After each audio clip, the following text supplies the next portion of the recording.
ചെറിയ ചക്ക വെച്ചിട്ട് ഉണ്ടാക്കിയെടുക്കാൻ പറ്റുന്ന നല്ല ടേസ്റ്റി ആയിട്ടുള്ളൊരു ഒഴിച്ചുകറിയുടെ റെസിപ്പിയാണ് കേട്ടോ ഇന്ന് ചെയ്ത് കാണിക്കുന്നത്. ചോറിനും ചപ്പാത്തിക്കും എന്തിൻ്റെ കൂടെയും കൂട്ടി കഴിക്കാം. ഉച്ചയ്ക്കെല്ലാം ചോറിൻ്റെ കൂടെ ഉണ്ടാക്കിയെടുക്കാൻ എളുപ്പമാണ്. പ്രത്യേകിച്ച് ഈ സീസണിൽ നമുക്ക് ഈ ചെറിയ ചക്കയെല്ലാം ഇഷ്ടംപോലെ കിട്ടുന്ന സമയത്ത് എളുപ്പത്തിൽ ഉണ്ടാക്കിയെടുക്കാം. അപ്പോൾ ഇതെങ്ങനെയാണ് ചെയ്യുന്നതെന്ന് നോക്കാം. ആദ്യം തന്നെ ഞാനിപ്പോൾ ഇവിടെ ഒരു 1/4 കപ്പ് തോരപ്പരിപ്പ് എടുത്തിട്ടുണ്ട്. നമ്മൾ സാമ്പാറിന് ഉപയോഗിക്കുന്ന തോരപ്പരിപ്പ് ശരിക്കൊന്ന് കഴുകി വൃത്തിയാക്കി എടുത്തിട്ട് നമുക്കിതൊരു കുക്കറിലേക്ക് ഇട്ടിട്ട് ഒന്ന് വേവിച്ചെടുക്കണം. അപ്പോൾ ആ തോരപ്പരിപ്പ് കുക്കറിലേക്ക് ഇട്ട് കൊടുത്തിട്ടുണ്ട്. ഇനിയിപ്പം വളരെ കുറച്ച് മാത്രം വെള്ളം ഒഴിച്ചിട്ട് ഇതൊന്ന് വേവിച്ചെടുക്കണം കേട്ടോ. ഒത്തിരി വെള്ളം ഒഴിച്ചാൽ വെള്ളം പുറത്തേക്ക് ചീറ്റി പോകും. അപ്പോൾ അതുകൊണ്ട് വളരെ കുറച്ച് വെള്ളം ഒഴിച്ചിട്ട് പരിപ്പ് നല്ലപോലെ ഒന്ന് വേവിച്ചെടുക്കണം സെപ്പറേറ്റ് ആയിട്ട്.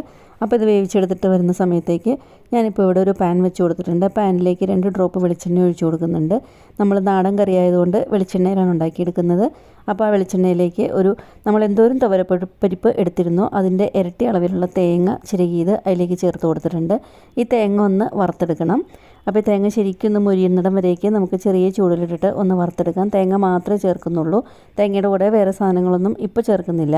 അപ്പോൾ തേങ്ങ ശരിക്കും മൂത്ത് വരുന്ന സമയത്തേക്കാണ് നമ്മളിതിലേക്ക് പൊടികൾ ചേർത്ത് കൊടുക്കുന്നത്. അപ്പോൾ ഇതിൻ്റെ ഫ്ലെയിം ഓഫ് ചെയ്ത് കഴിഞ്ഞതിന് ശേഷം 2 ടേബിൾ സ്പൂൺ മല്ലിപ്പൊടി, അതുപോലെ തന്നെ അതിൻ്റെ കൂടെ തന്നെ 1 ടേബിൾ സ്പൂൺ മുളക് പൊടിയും ചേർത്ത് കൊടുത്തിട്ട് നമുക്ക് ഈ തേങ്ങയുടെ ചൂട് മാത്രം മതി ഈ പൊടികളുടെ പച്ചമണം ഒന്ന് പോയി കിട്ടാനായിട്ട്.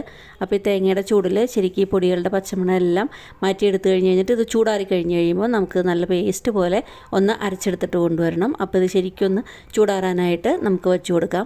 അപ്പോൾ ഈ സമയത്തേക്ക് നമ്മൾ നേരത്തെ വേവിക്കാൻ വെച്ചിരുന്ന പരിപ്പ് എന്തായി നോക്കാം. അപ്പോൾ പരിപ്പ് തുറന്ന് നോക്കുമ്പോൾ അത് ശരിക്കും ഒന്ന് വെന്ത് കിട്ടിയിട്ടുണ്ട് കേട്ടോ. വെന്ത പരിപ്പ് നമുക്ക് ഒരു തവി വെച്ചിട്ട് ഒന്ന് ഉടച്ചും കൂടെയും കൊടുക്കാം. അപ്പോൾ ശരിക്കും പരിപ്പ് ഒന്ന് ഉടച്ചും കൂടെയും കൊടുത്തു കഴിഞ്ഞിട്ട് ഇത്ര ഉള്ള നമ്മുടെ സാധാരണ ഒരു ചെറിയ ചക്കയാണ് എടുത്തേക്കുന്നത്. അത് ഇതുപോലെ ഇങ്ങനെ ഒരു പീസാക്കി എടുത്തിട്ടുണ്ട്. അതിന് ശേഷം അതിൻ്റെ മേൽഭാഗവും അതിൻ്റെ അടിഭാഗവും തൊലിയെല്ലാം മുറിച്ച് കളഞ്ഞതിന് ശേഷം ചെറിയ പീസാക്കിയിട്ട് മുറിച്ചെടുക്കണം. ഇതുപോലെ ഇങ്ങനെ ചെറിയ പീസാക്കിയിട്ട് ഇപ്പോൾ ഇവിടെ മുറിച്ച് എടുത്തിട്ടുണ്ട്. ഇത് നമുക്ക് ഈ മുറിച്ചെടുത്തിരിക്കുന്നത് നമുക്ക് കുക്കറിലേക്ക് ചേർത്ത് കൊടുക്കുകയാണ്. അതിൻ്റെ കൂടെ തന്നെ നമുക്ക് ഈ കറിക്ക് ആവശ്യത്തിനുള്ള ഉപ്പ് കൂടെ ചേർത്ത് കൊടുക്കണം. ഉപ്പ് പിന്നെ വേണമെന്നുണ്ടെങ്കിൽ കുറവുണ്ടെന്നുണ്ടെങ്കിൽ ആ സമയത്ത് ചേർത്ത് കൊടുക്കാം.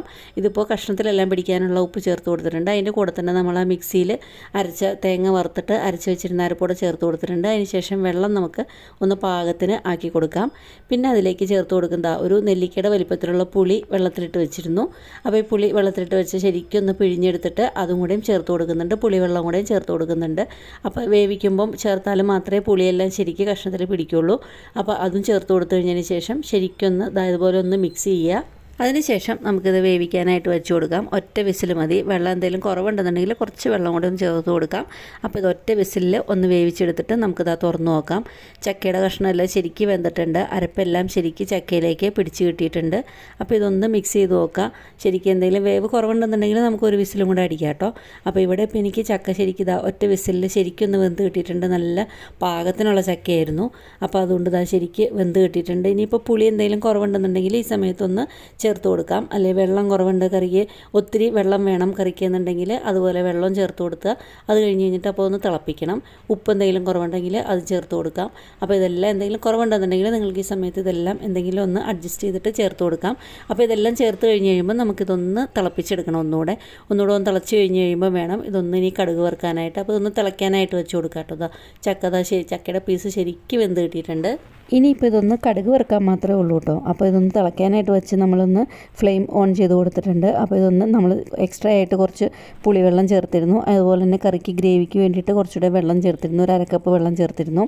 പിന്നെ അതുപോലെ തന്നെ ഉപ്പ് ഉള്ളതുകൊണ്ട് കുറച്ച് ഉപ്പും കൂടെ ചേർത്ത് കൊടുത്തിരുന്നു. അപ്പോൾ ഇതെല്ലാം ഒന്ന് തിളയ്ക്കാനായിട്ട് വെയിറ്റ് ചെയ്ത് കഴിഞ്ഞതിന് ശേഷം നമുക്ക് തിളച്ച് കഴിയുമ്പം ഫ്ലെയിം ഓഫ് ചെയ്ത് വയ്ക്കാം. ഇനി കടുക് വറുക്കാനായിട്ട് നേരത്തെ തേങ്ങ വറുത്ത അതേ പാൻ വെച്ച് കൊടുത്തിട്ടുണ്ട്. അതിലേക്ക് 2 ഡ്രോപ്പ് വെളിച്ചെണ്ണ ഒഴിച്ച് കൊടുത്തിട്ടുണ്ട്. അതിന് ശേഷം അതിലേക്ക് കടുകിട്ട് പൊട്ടിക്കഴിഞ്ഞ് കഴിയുമ്പം കടുക് ഇട്ട് കൊടുക്കുക. കടുകിട്ട് ശരിക്കും നല്ലപോലെ ഒന്ന് പൊട്ടിക്കഴിഞ്ഞ് കഴിയുമ്പം 2-3 ചുവന്നുള്ളി നല്ല നൈസായിട്ട് മുറിച്ചത് അത് ചേർത്ത് കൊടുക്കുന്നുണ്ട്.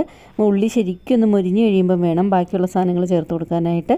ഉള്ളി ശരിക്കും മൂത്ത് കഴിഞ്ഞ് കഴിയുമ്പം അതിലേക്ക് കുറച്ച് കറിവേപ്പിലയും അതുപോലെ തന്നെ 2-3 ചുമന്ന മുളക് മുറിച്ചതും ചേർത്ത് കൊടുക്കണം. ഇതെല്ലാം ഈ മുളകും കറിവേപ്പിലയും എല്ലാം ശരിക്കും ഒന്ന് മുരിഞ്ഞ് കഴിഞ്ഞ് കഴിയുമ്പം നമ്മൾക്ക് കറിയിലേക്ക് ഒഴിച്ചു കൊടുക്കണം. അതിന് മുന്നേ 2 സാധനങ്ങളും കൂടി കടുക് വറുക്കുന്നതിൽ ചേർക്കാനുണ്ട്.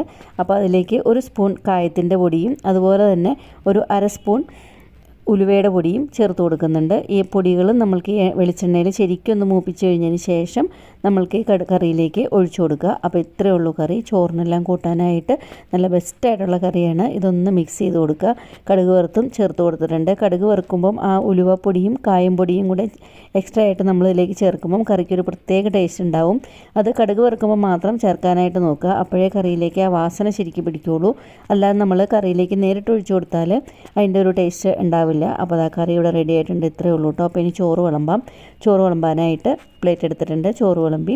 അപ്പോൾ ചോറിന് കൂട്ടാനായിട്ട് നല്ല ബെസ്റ്റായിട്ടുള്ളൊരു ഒഴിച്ചുകറിയാണ്. പ്രത്യേകിച്ച് ഈ സമയത്ത് ഈ സീസണിൽ നമ്മൾക്ക് ഇടിയൻ ചക്കയെല്ലാം കിട്ടുന്ന സമയമായതുകൊണ്ട് നമുക്ക് പെട്ടെന്ന് ഉണ്ടാക്കി നോക്കാവുന്ന ഒരു ഒഴിച്ചുകറിയാണിത്. കറി ഇഷ്ടപ്പെട്ടു എന്നുണ്ടെങ്കിൽ ഇതുപോലൊന്ന് ഉണ്ടാക്കി നോക്കിയിട്ട് അഭിപ്രായങ്ങൾ അറിയിക്കുക കേട്ടോ. അതുപോലെ തന്നെ റെസിപ്പി ഇഷ്ടപ്പെട്ടാൽ ഫ്രണ്ട്സിനും റിലേറ്റീവ്സിനും ഒക്കെ ഇതൊന്ന് ഷെയർ ചെയ്ത് കൊടുക്കുക. എൻ്റെ റെസിപ്പി ആദ്യമായിട്ട് കാണുന്നുണ്ടെന്നുണ്ടെങ്കിൽ എൻ്റെ ചാനലൊന്ന് സബ്സ്ക്രൈബ് ചെയ്ത് സപ്പോർട്ട് ചെയ്യുക. അടുത്തുള്ള ബെല്ലൈക്കൺ പ്രസ് ചെയ്താൽ ഓൾ എന്നുള്ള ഓപ്ഷൻ ക്ലിക്ക് ചെയ്താൽ ഞാനിതുപോലെ വീഡിയോസ് ഇടുമ്പം അപ്പോൾ തന്നെ നോട്ടിഫിക്കേഷൻ വരുന്നതായിരിക്കും. വീണ്ടും വേറൊരു റെസിപ്പിയായിട്ട് ഉടനെ കാണുന്നവരേക്കും താങ്ക് യു.